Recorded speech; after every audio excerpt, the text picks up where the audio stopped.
It is time for us to begin. Past time, actually. 4 minutes past time, but that's okay. Justin put me right in front of the fire. And I appreciate that, buddy. This one time, though, is like right in front of it. Anyhow, great to see you tonight. Thank you very much for being here. I want you to know last Wednesday was our biggest crowd since, I guess, we've opened back up. So maybe it's something to do with this room. Who knows? But I'm glad that you're here. I do know that more will be coming in, but we want to go ahead and get started. Got a lot of prayer requests tonight. A lot of things going on in our members' lives here that we need to be praying about. Adam Yerbedra had neck surgery today. That was done at Spring Hill Memorial. Let me tell you how good God is, though. You know who sat in there? Justin Brewer. Justin Brewer was in his neck surgery, but I talked with Bree, and everything went well, so we're thankful for that. But Adam should stay overnight tonight and hopefully go home tomorrow. Brother Ken Murphy had carpal tunnel surgery today, and there were some efforts to get him. Did we ever get him? Yes. You talked to Faith. That's right. So you did talk to Ken. Everything went well? Great. Hopefully that'll help his wrist and hand feel better. Brother Virgil Fettner's brother, Joel, remains in the hospital, and he's had an irregular heartbeat, but seems to be improving, Brother Virgil, right? Yeah. The Wilkerson family needs our prayers. Sister Terry Wilkerson lost a cousin, Steve Nelson, recently, and so we want to remember. I believe it may have said aunt, but it is her cousin. So please remember the Nelson family and the Wilkerson family as well. Then also Kent. Maybe we need to also say, still pray for the Wilkerson family, because the patriarch Kent will be having shoulder replacement surgery tomorrow. And you know that man's in a lot of pain to go through that. So please pray for him and pray that that goes well. And then also the Cagle family would ask you to remember our son Bo. He will be having tonsillectomy tomorrow. So that will put him out of commission for a little while. So please pray that goes well. I do want to make some other announcements, and if I forget any, please feel free, because Justin and I joke all the time. If it's on the teleprompter, we read it. If not, sometimes we forget it. Okay, so the outdoor, I almost said the OB Christmas PJ party, but it's outdoor Bible Christmas pajama party. Okay, that's scheduled for December the 11th from 10 a.m. to 3 p.m. If your child is in outdoor Bible or around that age, they need to wear their PJs and bring a blanket and a pillow, but also let Tina know if you haven't already. So I believe that RSVP is passed, but if you'll let her know, I guess tonight at the latest. Christmas caroling is scheduled for this coming Sunday, December the 12th, and that will be following the morning worship service. Everyone is invited to participate. That doesn't mean that just children have to come up here and sing Jingle Bells, okay? All of y'all can come and sing it. Lunch will be provided, and we appreciate those who are doing that. If you are a more mature member and you would like to hear, we may not, this year I was talking to Steve Johnson Sunday, and right now there are a lot of places you still can't get in, or maybe it's a little bit of a challenge, so this may be all we're singing to. So stay, and even if you're not more mature, okay? Stay and listen, and let's have a good time together. Also December the 11th at 5 p.m., Ashley, where are we? It's 5 p.m.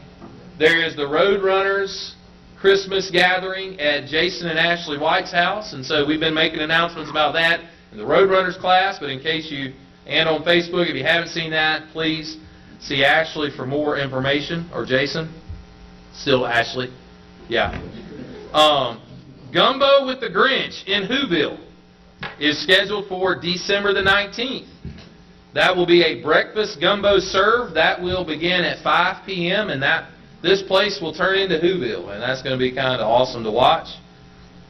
Outdoor Bible has collected plenty of hot cocoa packets for J.E. Turner.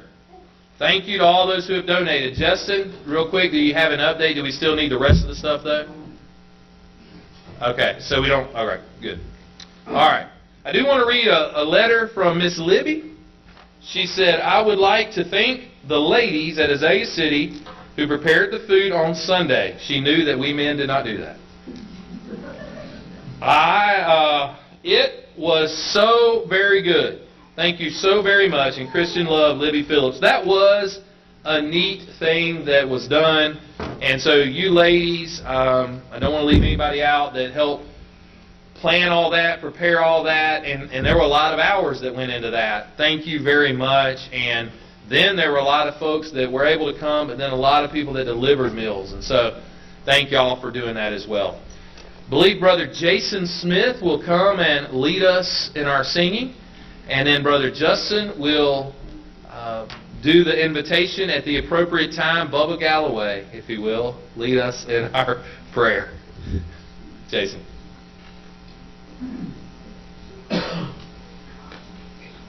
The Glory Land Way. I know there aren't any books, so hopefully you guys all know this song.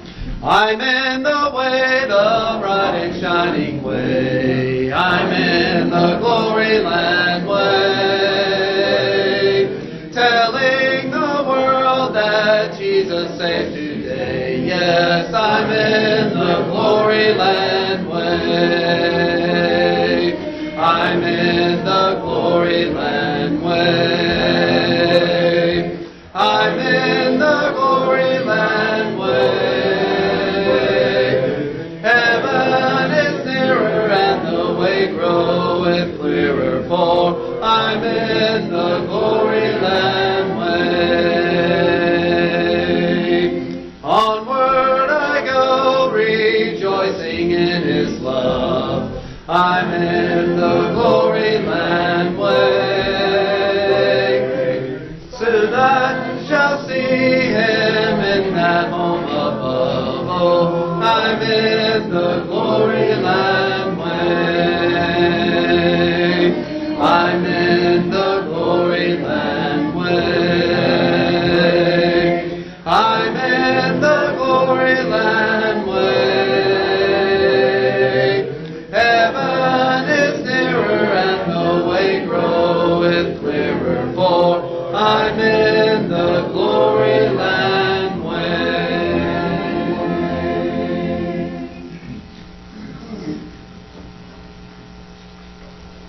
Good evening. I think next week we're just going to take these two tables away or something. But, you know, I told Terry this Sunday evening, I think, maybe Monday. I told Ashley Sunday evening that I wish we would have done a better job Sunday taking pictures. Taking pictures of all the things that we had going on, because I bet you ladies that work back here didn't stop and take a single picture of yourselves working, did you? It would have been nice. It would have been helpful. We had lads of leaders and nobody stopped and took a picture. We had our Christmas party. Now, we did stop and take a picture. That's mainly because I have failed for 7 years to really do a good job taking pictures. We did take like 3. But I do wish we would have had documentation of that, because I think Sunday is just one of those days that we're going to remember for a very, very long time. Because it was super, super busy. And it was tiring. But it's exactly what we're here to do.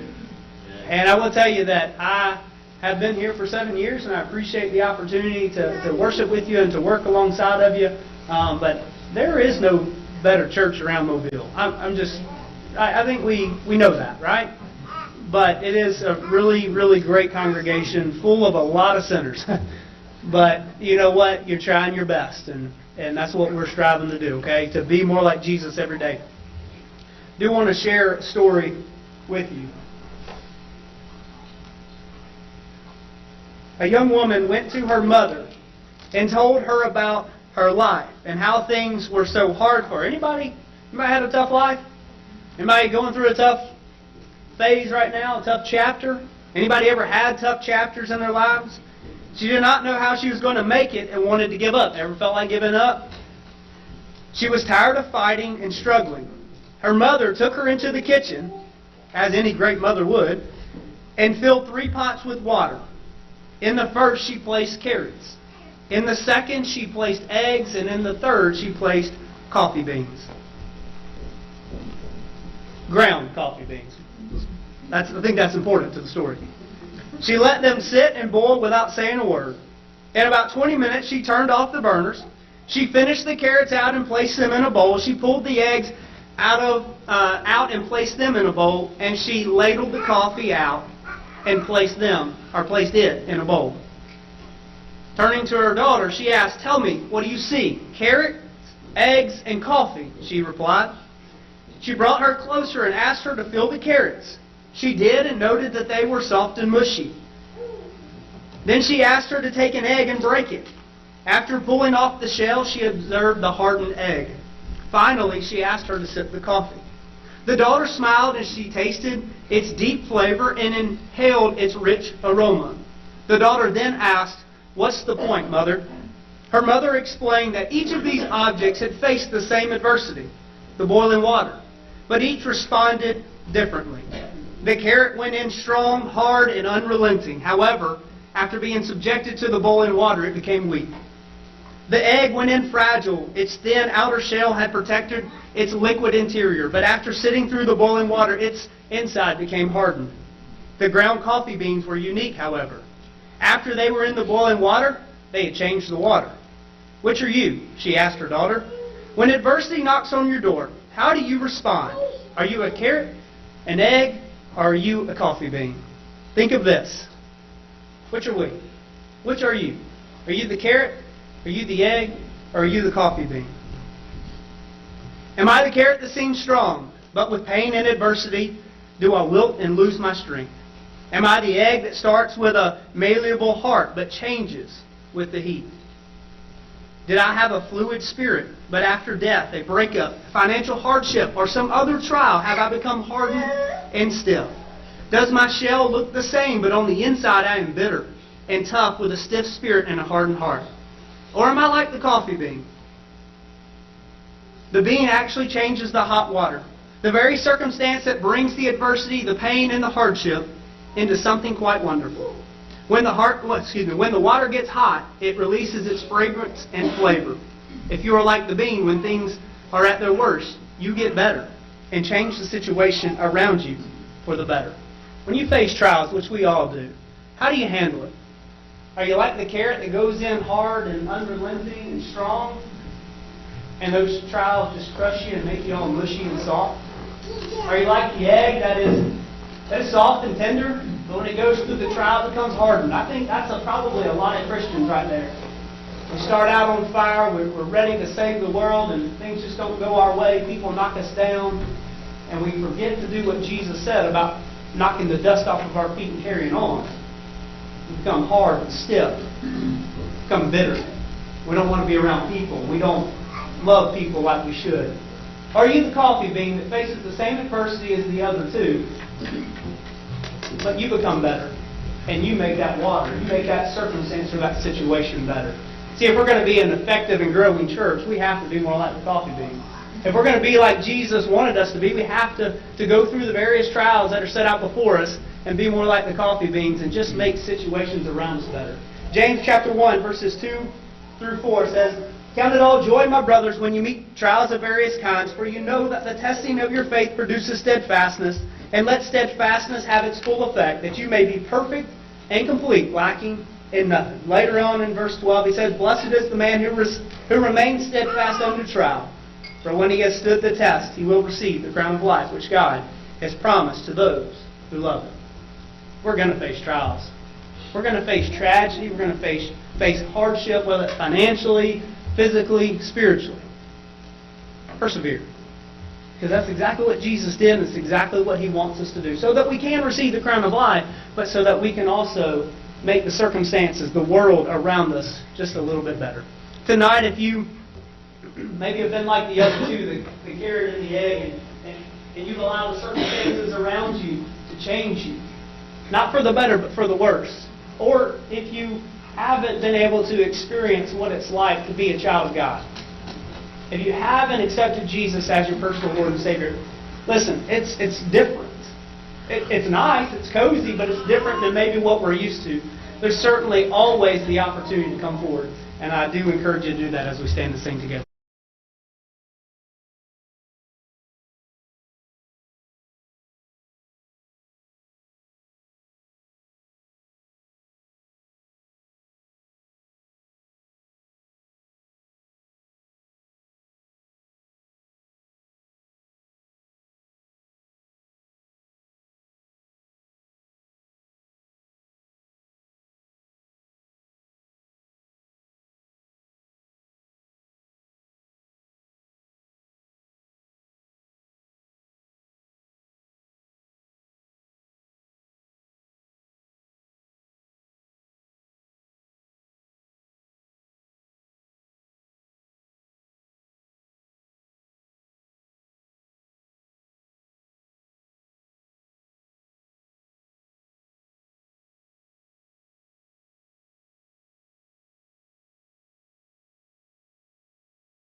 Mike and Mr. Conrad's talk last Wednesday night. I hope they'll continue that when we plan to.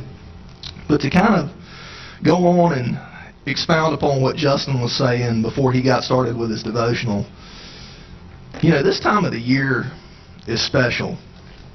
I mean, all times of the year are, but this just seems like to be a little more comforting, a little more encouraging. Everyone seems to be a little happier, welcoming. And we've just got so many loving, caring, encouraging people here. And I think that directly reflects God's heart. So my lesson tonight is going to be a little bit different in the fact that I'm not going to really try to speak on anything that's just super special to me. I just wanted to make sure we're drawing our attention to the things that we need to be at this time of year. But look at the stuff we've got going on as of late. You know, and my mom's going to get mad at me for giving her credit and giving the other ladies credit for the luncheon that they've done for so many years.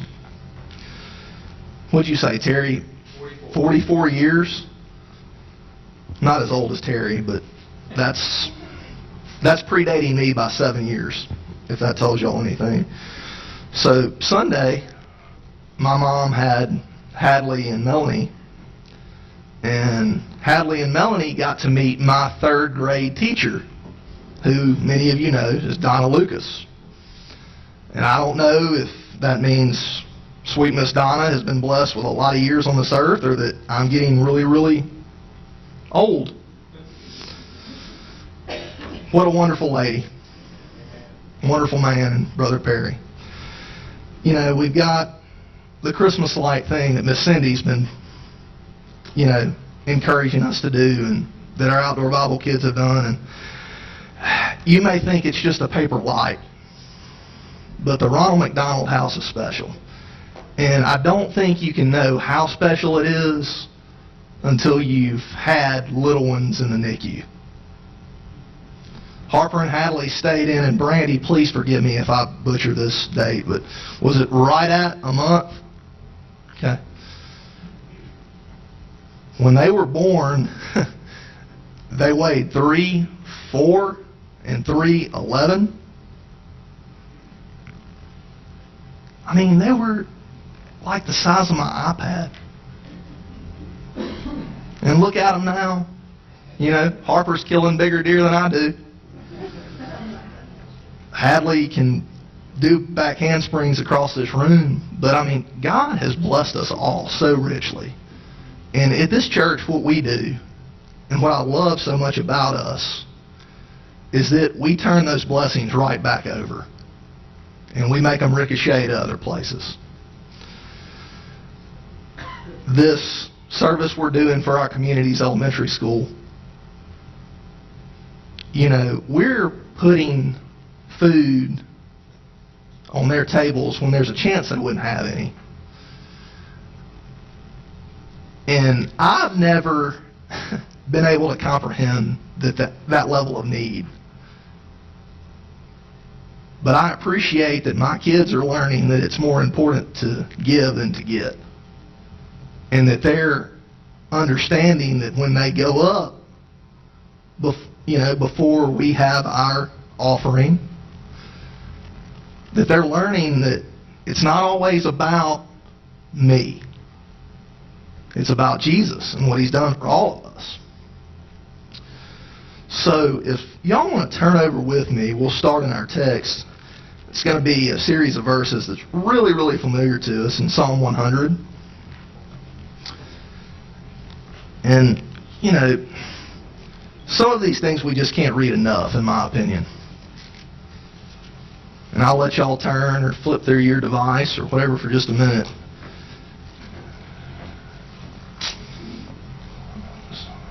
So, my ESV reads, "Make a joyful noise to the Lord, all the earth. Serve the Lord with gladness. Come into His presence with singing. Know that the Lord, He is God. It is He who made us, and we are His. We are His people, and the sheep of his pasture. Enter his gates with thanksgiving and his courts with praise. Give thanks to him, bless his name, for the Lord is good.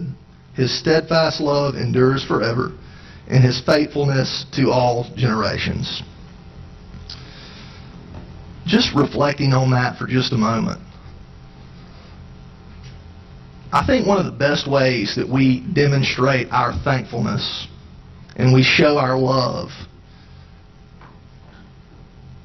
is, as I said a few moments ago, turning that blessing around, bouncing it to someone else.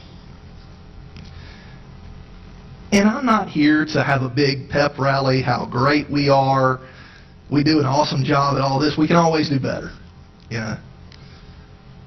But I just wanted you all to know, and everyone listening at home, how much I appreciate the example that you all set for my little ones. And my nieces and nephews and all the other little ones at this church. It's awesome. The example you set for me. So, another thing that we're all inundated with this time of year are Christmas songs. Who's heard name your favorite Christmas tune on a loop since before Thanksgiving? I went through 10 radio stations today driving around town. I could not find a station that wasn't playing a Christmas song or a holiday song. Harper and Hadley and Melanie don't care. They love it. They sing every song that they know at the top of their lungs. Don't they, Brandy? And they get mad at us if we don't sing. So I apologize to anyone that pulls up to us in traffic. But one of the songs that has really begun to take a lot of meaning to our little family is a song called Do You Hear What I Hear? And I know everyone in this room knows that song or knows how it goes. You know, just a little background on that song. It was written in October of 1962 by a lady named Gloria Shane. But it was made famous, a little bit of trivia here for our more mature members, in 1963 by blank that performed it on the Bob Hope Holiday Christmas and Christmas special. Anybody know? He's got a really commanding voice, distinct. Bing. Who said Bing Crosby? That's exactly right. Other people since have recorded it. And the general theme of the song deals with Jesus' birth and loosely how the knowledge was and is dispersed of his coming. So the lines that you keep hearing throughout the song, do you see what I see? Do you hear what I hear? Do you know what I know? And listen to what I say, are going to connect with what I'm going to talk about tonight. With a little bit of alliteration like Brother Terry likes to do. So 4 eyes, real easy. So do you see what I see is going to be all about incarnation. Talk about that word in a few minutes. Number 2 is do you hear what I hear? That's interdependence. Number 3 is do you know what I know? That's intent or intention. And listen to what I say, or a declaration, is intensify. So if you all will, flip over about 39 chapters to Psalm 139.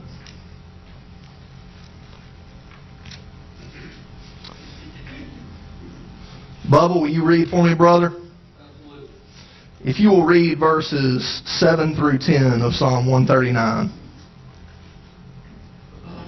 I could never escape from your spirit. I could never get away from your presence. If I go up to heaven, you were there. If I go down to the grave, you were there.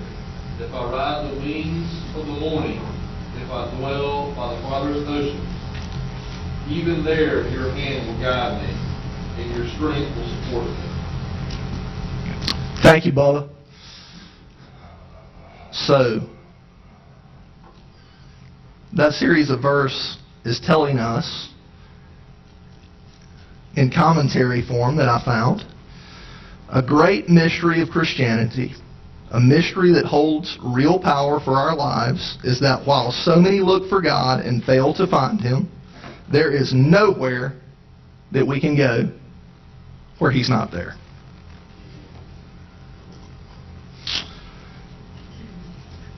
That in and of itself is a big time encouragement to me. No matter what we're dealing with, no matter what's coming, COVID-19,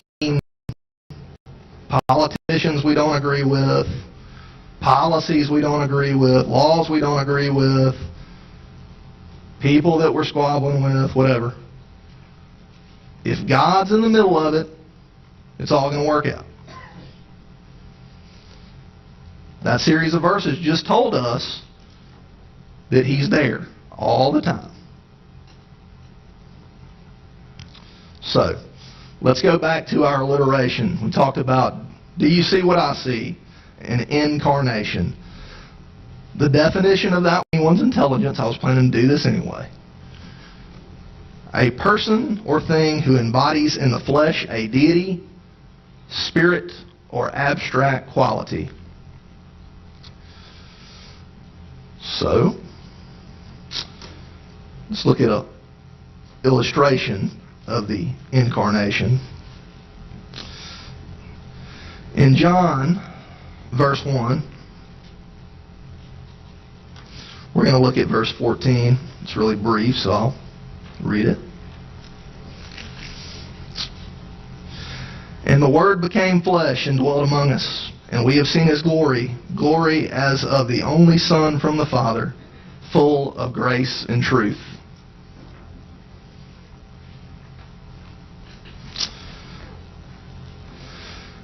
Flipping over to Acts, Paul so eloquently made a speech when he was in the Areopagus about this very thing in chapter 17.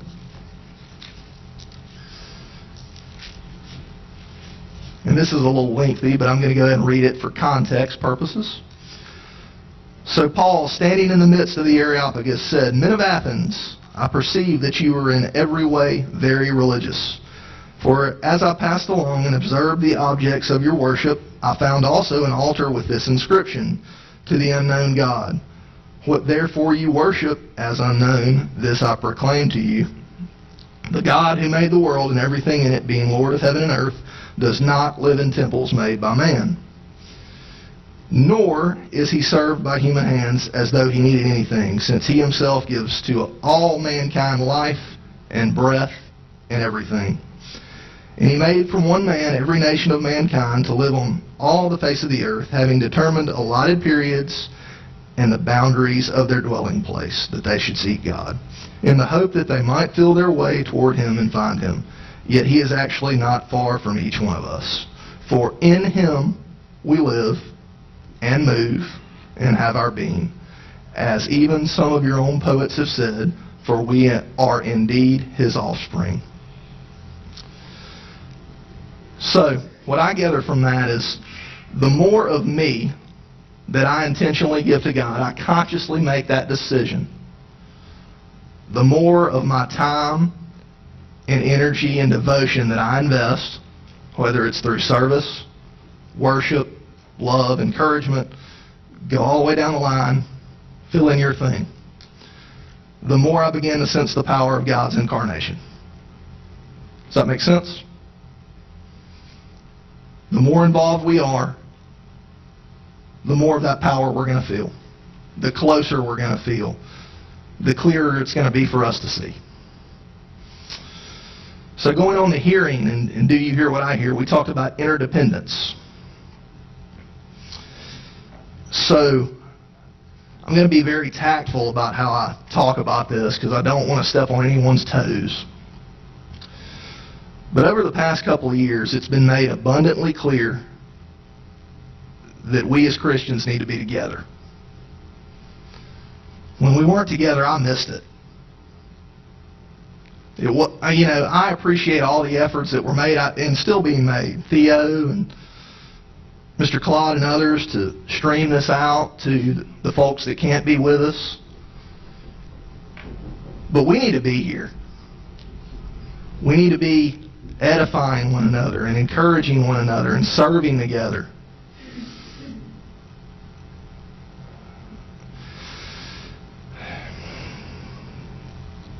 We need each other. We need to be with each other. When we have that glimpse, when we see each other in that lens that creates the relationships, we see how close we all are. That's how we find true, abundant life as Christians. Could we all agree on that?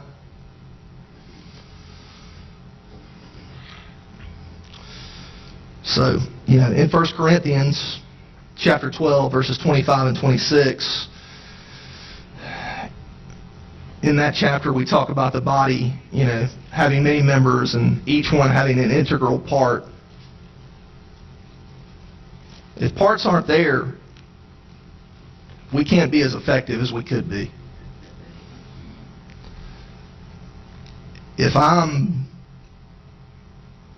building a foundation for a building and I don't dig footers and I skip that, Brother Conrad, is that foundation going to be any good?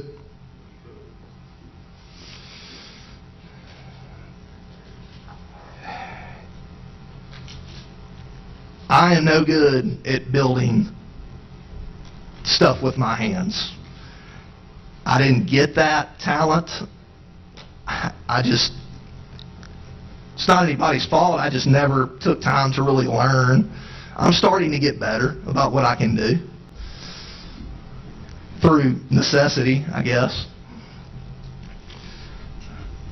But with Brother Bill and Bubba, Jimmy Presley and my uncle,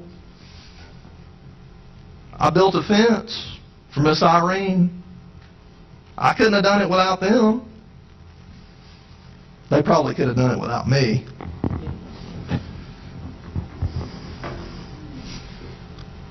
And I know those are silly examples, but we need each other. We're dependent upon God. But I'm dependent on David and Terry and Johnny and Kent and Virgil. And I just shouldn't say that.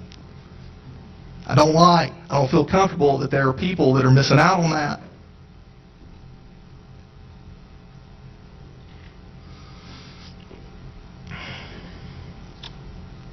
So, in that, if we're together with Jesus, what does he call himself in John 15? Anybody but Terry can answer. The vine. What are we?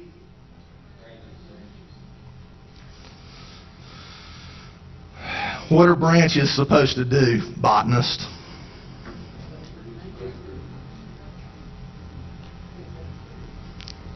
Spread seed, bear fruit, right?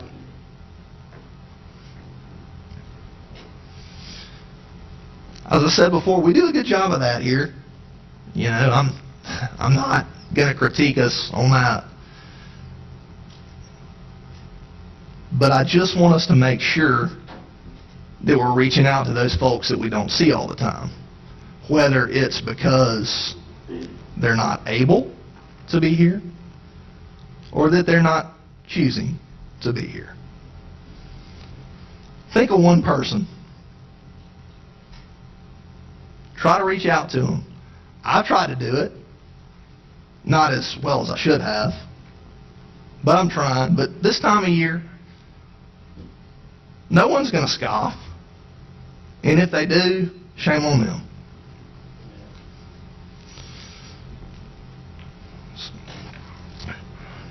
Just because it's so important, I'm going to read John 15, 1 through 7, just because I want it to sink in.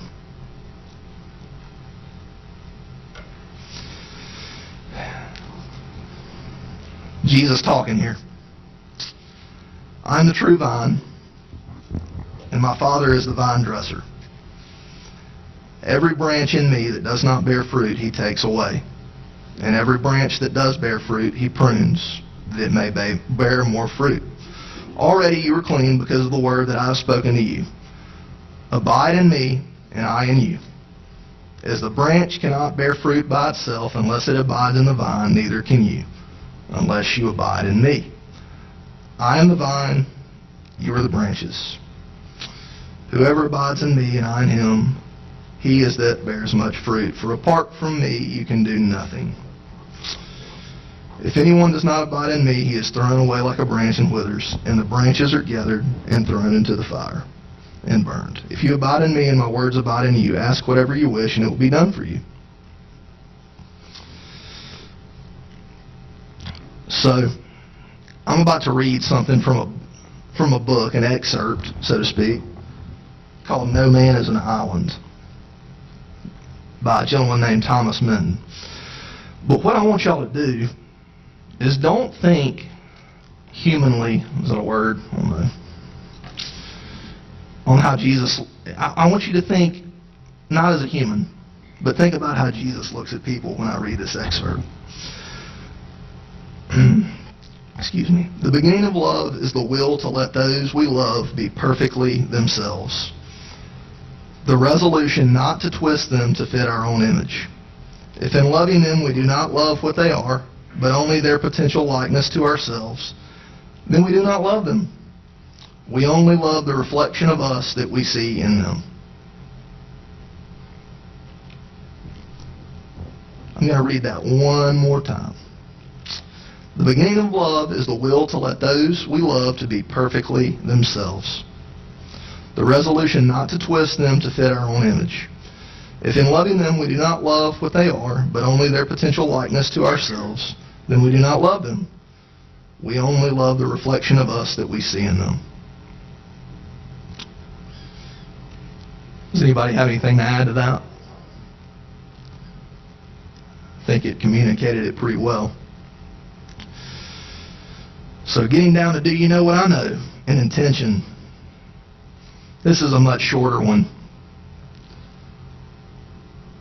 What was the intention for Jesus coming to earth? For the Word being made flesh? Save us from what? Yeah, from ourselves. That's exactly right. Sin entered the world. The perfect utopia that God had created for the people that He loved. There had to be a resolution. So, we're going to read something really encouraging, and then maybe something that's a little bit more of a downer. But it's lengthy, so y'all bear with me in Luke 2. In those days, a decree went out from Caesar Augustus that all the world should be registered. This was the first registration where Quirinius was governor of Syria, and all went to be registered, each to his own town. And Joseph also went up from Galilee, from the town of Nazareth to Judea, to the city of David, which is called Bethlehem, because he was of the house and lineage of David, to be registered with Mary, his betrothed, who was with child. And while they were there, the time came for her to give birth, and she gave birth to her firstborn son, and wrapped him in swaddling clothes, and laid him in a manger, because there was no place for them at the inn. And in the same region there were shepherds out in the field, keeping watch over their flock by night. And an angel of the Lord appeared to them, and the glory of the Lord shone around them, and they were filled with fear. And the angel said to them, "Fear not, for behold, I bring you good news of great joy that will be for all the people. For unto you is born this day in the city of David a Savior, who is Christ the Lord. And this will be a sign for you. You will find a baby wrapped in swaddling clothes and lying in a manger." And suddenly there was with the angel a multitude of the heavenly host, praising God and saying, "Glory to God in the highest, and on earth peace among those with whom He is pleased." When the angels went away from them into heaven, the shepherds said to one another, "Let us go over to Bethlehem and see this thing that has happened, which the Lord has made known to us."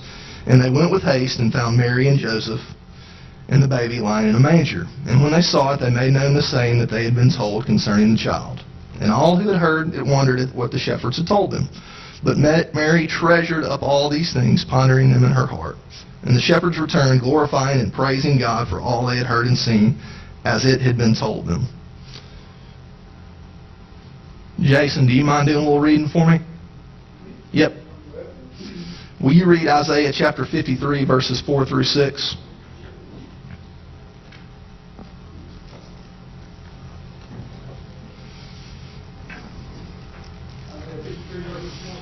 Yes, sir.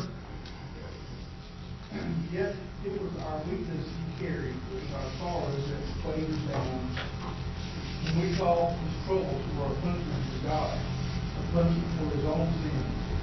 But he was pierced for our rebellion, crushed for our sins. He was beaten so we could be whole. He was whipped so we could be healed.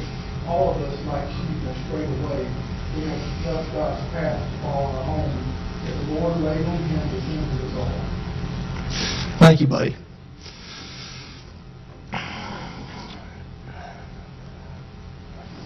Just got some notes here, and I'll just read it. It said, this time of year presents a unique opportunity where the world stops and acknowledges the celebration of Jesus' birth. It's a time where hearts are softer to receiving the reality of God's love. Jesus came down. He walked, as we all do. He communicated, like we all do, but much better, much more eloquent. He handled conflict impeccably. He showed us how to get angry and not sin. He taught us how to love.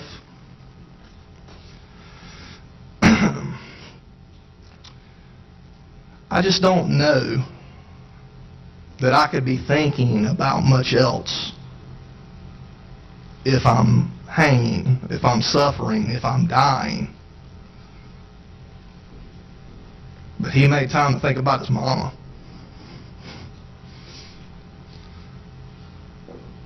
He made time to think about his disciples and us. Father, forgive them, for they know not what they do. Not, Father, come get me, I'm tired of this.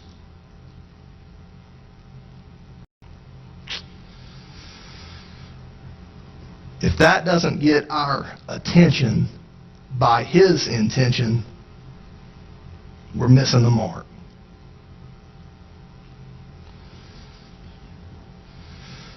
So, moving on to the last one, number 4. Proclaiming or getting others to listen. Listen to what I say. We intensify our bond. God wants us to be joyful. We read about joy a lot in the Bible. We just read about it a lot. But that joyfulness can only come through Jesus. Way, the truth, and the life. No one comes to the Father except through me. What do we get with that? We get new life, eternal redemption, and a totally unhindered relationship with God through Jesus. So, for that to occur, we've got to keep our eyes fixed on Jesus. We've got to center our individual lifestyles around all those things that we talked about earlier. We need to fellowship. We need to serve together. We need to worship together. We need to love and encourage one another. This last thing is, bear with me, it's kind of silly, but I was out cleaning my beloved pool the other day. My wife and my kids love it. I don't love it. There was a bullfrog in there. A big one. So it was me versus him. He was fast. I chased him around with the skimmer net for probably 20 minutes. I had an idea. I've got a dog that retrieves things. So I went and got my dog Jinx. Bubba knows Jinx. Justin knows Jinx. And I sent her in the pool like she was going after a duck. After a 3-minute chase, she caught the frog, brought it out. Frog is not harmed. Frog went his own way. I put Jinx up. But I thought about something that I heard when I was really little. It's an acronym, FROG. Fully rely on God. FROG. And I said, you know, that's a really, really simple concept. But it's a very complex thing to put into action.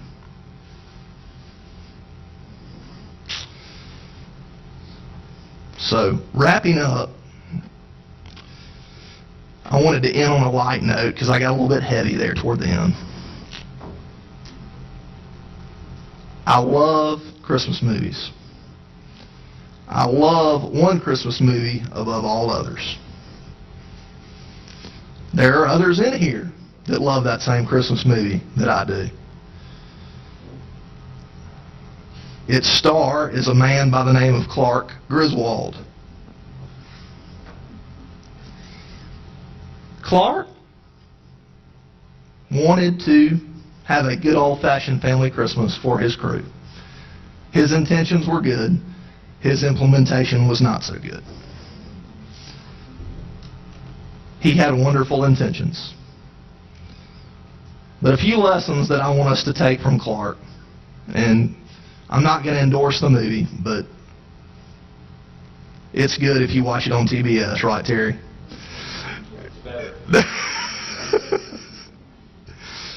So, number one, turn setbacks into opportunities. Clark didn't let the fact that he found the perfect Christmas tree with no saw stop him. He found a way to get it. I still don't know how he did. Number two, go with the flow, within reason. Go with the flow. I bet y'all didn't think Clark Griswold would come up tonight. Within reason, go with the flow. Particularly this time of year, a lot of pressure, a lot of things going on. Relax, enjoy your family, be thankful for what we have, go with the flow. Number three, find a silver lining. A rusty old RV pulls up at Clark's house. He was real surprised to see Eddie. But Clark loved Eddie's kids. He took care of them. He made sure they had a good Christmas. And number four, do like Clark did at the end. Take a deep breath. When he opened that envelope, and it was the Jelly of the Month Club and no bonus, he took a deep breath. He did some other things too. But anyway, I appreciate y'all's time. I love each and every one of y'all. And thank you for what you do here. Y'all are all very special.